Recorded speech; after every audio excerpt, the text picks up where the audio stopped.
ঢাকায় চলচ্চিত্রের জনপ্রিয় অভিনেত্রী অপু বিশ্বাস সম্প্রতি এক সাক্ষাৎকারে নিজের ধর্ম ও ব্যক্তিগত জীবনের কিছু অজানা তথ্য প্রকাশ করেছেন।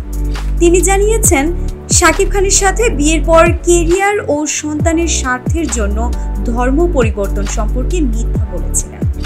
2008 সালে শাকিব খানের সাথে গোপনে বিয়ে করেন অপু, যা প্রকাশ্যে আনেন 2017 সালে ছেলেকে নিয়ে একটি টিভি লাইভে এসে।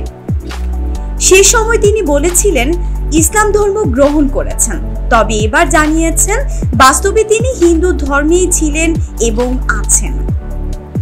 অপু বলেন, ক্যামেরার সামনে মিথ্যা বলেছিলাম, প্রথমে ক্যারিয়ারের জন্য, পরে সন্তানকে রক্ষা করার জন্য, কিন্তু এখন মনে হয় সত্যটা সবার জানা উচিত।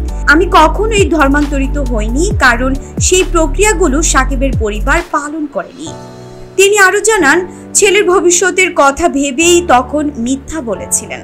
এখন তিনি সত্য বলার দায়িত্ববোধ থেকেই এই সিদ্ধান্ত নিয়েছেন।